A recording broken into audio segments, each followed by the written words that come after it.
कहते हैं जब प्रोफेशनल लाइफ रंग लाती है तो पर्सनल लाइफ थोड़ी फीकी पड़ जाती है।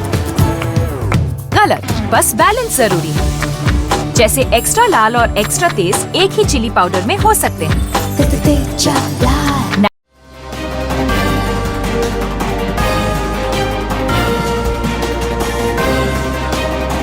नमस्कार, वीकेबी टॉप 10 में आपका स्वागत है। तो आइए देखते हैं देश और दुनिया की टॉप 10 खबरें। बांग्लादेश के खुलना जिले में कट्टरपंथियों की भीड़ ने 50 से ज्यादा हिंदुओं के घरों को निशाना बनाया। शनिवार शाम करीब 5:45 पर हथियारों से लैस 100 हमलावर गांव पहुंचे। उन्होंने भारी तोड़फोड़ की और 4 मंदिरों को उजाड़ दिया। दरअसल शुक्रवार की शाम जिले के सियाली गांव में स्थानीय मस्जिद के एक मौलवी ने हिंदू धार्मिक जुलूस का विरोध किया था। इसके बाद कट्टरपंथियों की भीड़ आक्रोशित हो गई और शनिवार शाम को गांव के हिंदू घरों पर हमला कर दिया। हमलावरों ने इस दौरान कुल्हाड़ी और दूसरे हथियारों का इस्तेमाल किया था। विरोध करने वाले कई हिंदू घायल हो गए। पूरे क्षेत्र में तनाव बना हुआ है। इस मामले में अभी तक 10 लोगों को गिरफ्तार किया गया है। पुलिस अन्य लोगों की खोजबीन में लगी हुई है। हालांकि ये भी कहा जा रहा है कि पुलिस की ही संरक्षण में हमलावरों ने घटना को अंजाम दिया। देखा जाए तो बांग्लादेश में अल्पसंख्यकों के खिलाफ हाल के सालों में काफी हमले बढ़े हैं। इसका एक कारण हिफाजत-ए-इस्लाम जैसे संगठनों का देश में तेजी से लोकप्रिय होना है। मार्च में प्रधानमंत्री नरेंद्र मोदी को भी अपनी ढाका यात्रा के दौरान विरोध का सामना करना पड़ा था। पाकिस्तान की मदद से खून की होली खेल रहे तालिबान आतंकवादियों की उत्तर अफगानिस्तान पर पकड़ मजबूत होती जा रही है। तालिबान की बढ़त का अंदाजा इस बात से लगाया जा सकता है कि उसने मात्र एक दिन में 3 प्रांतों की राजधानियों पर कब्जा कर लिया। ये तीनों है कुंदुज और सारेपुल प्रांत की राजधानी तथा तखार प्रांत की राजधानी तोलोकान। तालिबान का पहले ही 2 अन्य प्रांतों निमरोज और जोजजान प्रांत की राजधानियों जरांज और शेबेरघान पर कब्जा कर चुका है। अमेरिका समर्थित अफगान सरकार ने इस सभी शहरों पर कब्जा तालिबान के लिए बेहद अहम है। तालिबान ने ये खूनी हमले ऐसे समय पर तेज किए हैं जब अमेरिकी सेनाएं अफगानिस्तान से लगभग वापस जा चुकी है। अब 5 शहरों के तालिबान के कब्जे में चले जाने से अशरफ गनी का दावा फेल होता नजर आ रहा है और शहरों में तालिबान के आतंकी अफगान सेना पर भारी पड़ रहे हैं। कुंदुज शहर में रविवार को भीषण जंग के बाद तालिबान का झंडा अब लहराने लगा है। अब शहर का एयरपोर्ट छोड़कर बाकी सब तालिबान के नियंत्रण में चला गया है। कुंदुज के एक नागरिक ने बताया कि पूरे शहर में अफरा तफरी का माहौल है, स्थिति नियंत्रण के बाहर है। बिहार में पंचायत चुनाव का काउंटडाउन शुरू हो चुका है। जल्द ही इसको लेकर अधिसूचना भी जारी की जा सकती है। ऐसे में बिहार पुलिस भी पंचायत चुनाव को लेकर जरूरी तैयारी में जुट गई है। बिहार पुलिस मुख्यालय की इस संबंध में जिले के पुलिस अधिकारियों की बैठक हुई, जिसमें पंचायत चुनाव को शांतिपूर्ण ढंग से संपन्न कराने को लेकर कई जरूरी दिशा निर्देश जारी किए गए। यही नहीं, जानकारी के मुताबिक इस चुनाव में अतिरिक्त पैरामिलिट्री फोर्स या फिर केंद्रीय बल की तैनाती नहीं की जाएगी। इस बार बिहार पुलिस के साथ साथ बीएमपी के जवान और होमगार्ड के जवान पूरे मुस्तैदी से जुटे रहेंगे। पुलिस मुख्यालय की ओर से लगातार सभी जिलों से उनकी आवश्यकताओं की जानकारी ली जा रही है। अधिकारियों की कोशिश यही है कि सभी जिलों की स्थिति का आकलन करते हुए चुनाव में कानून व्यवस्था को पुख्ता करने के लिए जरूरी इंतजाम किए जा सके। असामाजिक तत्व किसी तरह का व्यवधान उत्पन्न नहीं करे, जिले में कोई अप्रिय घटना नहीं हो, इसके लिए पुलिस टीम खास निगरानी अभियान चलाने के निर्देश दिए हैं। आपराधिक छवि के लोग जो चुनाव को प्रभावित कर सकते हैं, उन पर निगरानी के निर्देश दिए गए हैं। ऐसे लोग थाने में नियमित हाजिरी लगाएंगे। केंद्र सरकार आज सोमवार को ओबीसी आरक्षण से जुड़ा अहम बिल लोकसभा में पेश करने वाली है। इस बिल के पास हो जाने के बाद राज्यों को अपनी ओबीसी लिस्ट बनाने का अधिकार होगा। 127वां संविधान संशोधन बिल के द्वारा आर्टिकल 342A(3) लागू किया जाएगा, जिसके जरिए राज्य को अधिकार होगा कि वो अपने हिसाब से ओबीसी सूची तैयार कर सके। मई महीने में सुप्रीम कोर्ट ने कहा था कि ओबीसी सूची बनाने का अधिकार सिर्फ केंद्र सरकार के पास ही है, राज्य सरकार ऐसा नहीं कर सकते हैं। लगता नहीं कि कोई भी विपक्षी दल इस बिल का विरोध करेंगे। ऐसे में सरकार को इसे पास कराने में कोई दिक्कत नहीं है। हालांकि नजर हंगामे पर है, क्योंकि अब तक पेगासस पर गतिरोध बरकरार है। लोकसभा में सरकार की ओर से आज 6 विधेयक पेश किए जाने की तैयारी है। इसमें ओबीसी आरक्षण विधेयक के अलावा deposit insurance credit, guarantee bill, homeopathy bill, limited liability partnership bill शामिल है। याद रहे 19 जुलाई को संसद का मानसून सत्र शुरू होने के बाद से ही विपक्ष दलों के विरोध और गतिविरोध के कारण सदन की कार्यवाही बाधित रही है। विपक्षी दल पेगासस जासूसी विवाद पर चर्चा की मांग पर अड़े हुए हैं। बिहार एनडीए का हिस्सा विकासशील इंसान पार्टी यूपी में फूलन देवी की मूर्ति लगाने का कार्यक्रम करने जा रही है। सवाल यही है कि अपनी मौत के 20 साल बाद फूलन देवी जिंदा क्यों हुई? तो इसका जवाब है कि फूलन देवी के नाम पर यूपी बिहार में एक वोट बैंक तैयार करने की कोशिश हो रही है। फूलन देवी को अब निषाद जाति के वोट बैंक के प्रतीक के रूप में स्थापित किया जा रहा है।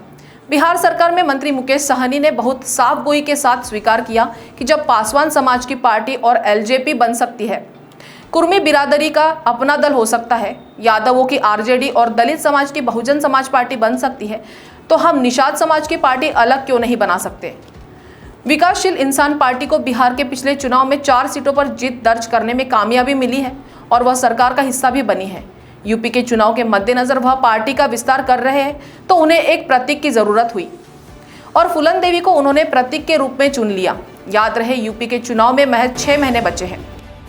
स्वतंत्रता दिवस से पहले केंद्र सरकार ने राज्यों को राष्ट्रीय ध्वज को लेकर खास निर्देश दिया है। सरकार ने राज्यों से कहा है कि वो ये सुनिश्चित करें कि लोग प्लास्टिक के राष्ट्रीय झंडे का उपयोग न करें। स्वतंत्रता दिवस से पहले केंद्रीय गृह मंत्रालय ने सभी राज्यों और केंद्र शासित प्रदेशों को इस बारे में एक पत्र लिखा है। इस पत्र में कहा गया है कि राष्ट्रीय ध्वज देश के लोगों की आशाओं आकांक्षाओं का प्रतिनिधित्व करता है, इसीलिए इसका सम्मान होना चाहिए। सरकार का कहना है कि प्लास्टिक से बने तिरंगे का उचित निपटान एक व्यावहारिक दिक्कत है। गृह मंत्रालय की ओर से यह सुनिश्चित करने के लिए कहा गया है कि ऐसे आयोजनों पर भारतीय ध्वज संहिता 2002 के प्रावधानों के हिसाब से केवल कागज के बने राष्ट्रीय झंडे का उपयोग होना चाहिए। साथ ही इस बात का भी विशेष ध्यान रहे कि ऐसे किसी भी कार्यक्रम के बाद जमीन पर नहीं फेंका जाना चाहिए।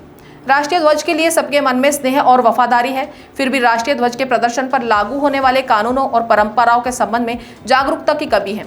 राष्ट्रीय ध्वज का अपमान किसी भी सूरत में बर्दाश्त नहीं किया जाएगा, ये अक्षम्य अपराध माना जाएगा। महाराष्ट्र सरकार ने कोरोना वैक्सीन के 2 डोज ले चुके लोगों के लिए लोकल द्वार खोल दिए हैं। जनता और राजनीतिक दलों के भारी दबाव और हाईकोर्ट की दखल के बाद ये कदम उठाया गया है। 15 अगस्त को स्वतंत्रता दिवस पर मुंबईकरों को लोकल में सवारी की आजादी मिल जाएगी। मुख्यमंत्री उद्धव ठाकरे ने बताया कि पहले चरण में उन आम लोगों को लोकल ट्रेन में सफर की आजादी दी जाएगी जिन्होंने वैक्सीन के दोनों डोज ले लिए हैं और दूसरा डोज लिए हुए कम से कम 14 दिन हो चुके हैं, मगर इसके लिए उन्हें ऐप से टिकट डाउनलोड करना होगा। उद्धव ठाकरे ने दूसरा बड़ा ऐलान किया है कि राज्य में होटल, मॉल और धार्मिक स्थलों को खोलने के बारे में सोमवार को टास्क फोर्स की बैठक में विचार होगा। 8 दिन के भीतर इस बारे में फैसला कर लिया जाएगा। उन्होंने संकेत दिया कि वैक्सीन के दोनों डोज लेने वालों होटल, मॉल और धार्मिक स्थलों में प्रवेश मिल सकता है। साथ ही राज्य के विभिन्न संस्थान अपने दफ्तरों को 24 घंटे खोल सकते हैं। उन्हें ये इंतजाम करना होगा कि एक ही वक्त पर दफ्तरों से ज्यादा भीड़ न हो। प्रधानमंत्री नरेंद्र मोदी आज संयुक्त राष्ट्र सुरक्षा परिषद की समुद्री सुरक्षा पर एक ओपन डिबेट की डिजिटल माध्यम से अध्यक्षता करेंगे। इस डिबेट का विषय समुद्री सुरक्षा बढ़ाना अंतर्राष्ट्रीय शांति एवं सुरक्षा के रखरखाव के लिए एक मामला होगा। प्रधानमंत्री कार्यालय ने रविवार को एक बयान में कहा कि इस डिबेट में संयुक्त राष्ट्र सुरक्षा परिषद के सदस्य देशों के राष्ट्राध्यक्षों और वहां की सरकारों में शामिल होने की संभावना है। इसमें संयुक्त राष्ट्र के अधिकारी और प्रमुख क्षेत्रीय संगठनों के भी शामिल होने की संभावना है। पीएमओ ने बताया, संयुक्त राष्ट्र सुरक्षा परिषद की ओपन डिबेट की अध्यक्षता करने वाले नरेंद्र मोदी पहले भारतीय प्रधानमंत्री होंगे। पीएमओ ने कहा, कोई एक देश समुद्री सुरक्षा के विभिन्न पहलुओं की चिंता नहीं कर सकता, लिहाजा यूएनएससी में इसे व्यापक विषय के रूप में आगे बढ़ाना महत्वपूर्ण है। गौरतलब है कि भारत इस साल अगस्त महीने के लिए संयुक्त राष्ट्र सुरक्षा परिषद की अध्यक्षता कर रहा है। 1 अगस्त से भारत ने ये जिम्मेदारी संभाल ली है। यूएनएससी में केवल 5 स्थायी सदस्य अमेरिका, चीन, ब्रिटेन, रूस और फ्रांस है। वर्तमान में भारत 2 साल के लिए सुरक्षा परिषद का अस्थायी सदस्य है। छोटे और बड़े पर्दे के मशहूर कलाकार अनुपम शाम का रविवार को निधन हो गया है। वे 63 साल के थे। उनके शरीर के कई अंगों ने काम करना बंद कर दिया था। टीवी सीरियल प्रतिज्ञा में ठाकुर सज्जन सिंह का किरदार निभाकर वो घर घर में पॉपुलर हो गए थे। अनुपम शाम ओझा पिछले साल से किडनी की बीमारी से जूझ रहे थे। अनुपम शाम आईसीयू में थे और उन्हें वेंटिलेटर पर रखा गया था। उनका मल्टी ऑर्गन फेलियर के कारण निधन हो गया। अनुपम शाह को पिछले साल मार्च से किडनी की समस्या के चलते अस्पताल में भर्ती कराया गया था। उनके भाई ने आर्थिक मदद की अपील की थी क्योंकि वे अस्पताल के बिल का भुगतान नहीं कर पा रहे थे। अनुपम शाम के ठीक होने के बाद उनकी नियमित रूप से डायलिसिस करवाई जा रही थी। इस साल यानी 2021 में टीवी सीरियल मन की आवाज प्रतिज्ञा के सीजन 2 लॉन्च होने पर वह काम पर वापस आए। अनुपम शाम ने एक इंटरव्यू में कहा था कि भले ही उनकी सेहत अच्छी नहीं थी, उन्होंने प्रतिज्ञा 2 में ठाकुर सज्जन सिंह की भूमिका निभाई क्योंकि लोग उनके कैरेक्टर को पसंद करते थे और वह दूसरे सीजन में अपने फैंस को निराश नहीं करना चाहते थे। माकपा ने इस साल पहली बार स्वतंत्रता दिवस को भव्य तरीके से मनाने का फैसला किया है। इसके तहत 15 अगस्त को पार्टी के हर कार्यालय में तिरंगा फहराया जाएगा। माकपा के एक वरिष्ठ नेता ने रविवार को ये जानकारी दी। ये बदलाव लगभग 7 दशक से अधिक समय के बाद आया है, जब अविभाजित भारतीय कम्युनिस्ट पार्टी ने नारा दिया था, ये आज़ादी झूठी है। हालांकि इस नारे के खिलाफ आवाज भी काफी बुलंद हुई थी। माकपा में साल 1964 में विभाजन के बाद माकपा अस्तित्व में आई थी। पार्टी की पश्चिम बंगाल प्रदेश समिति के वरिष्ठ पदाधिकारी चक्रवर्ती ने हालांकि इस दावे को खारिज किया कि माकपा पहली बार स्वतंत्रता दिवस मना रही है। उन्होंने कहा कि पूर्व में अलग अलग तरह से स्वतंत्रता दिवस मनाया जाता रहा। आमतौर पर फांसीवादी ताकतों, सांप्रदायिक ताकतों से देश के सामने आने वाले खतरों पर चर्चा करके स्वतंत्रता दिवस मनाते हैं। इस बार स्वतंत्रता दिवस भव्य तरीके से मनाया जाएगा क्योंकि 75वां या 100वां साल हर बार नहीं आता। याद रहे, माकपा की राजनीतिक पकड़ पश्चिम बंगाल में काफी मजबूत है।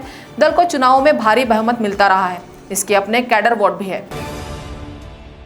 तो टॉप 10 के खबरों के साथ आज इतना ही। आपसे कल फिर मुलाकात होगी। तब तक बने रहिए वीकेबी न्यूज के साथ। नमस्कार।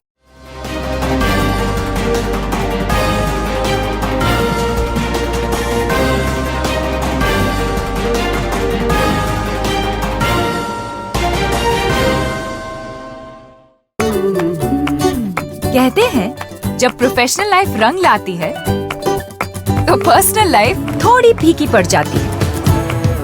गलत, बस बैलेंस जरूरी है। जैसे एक्स्ट्रा लाल और एक्स्ट्रा तेज एक ही चिली पाउडर में हो सकते हैं।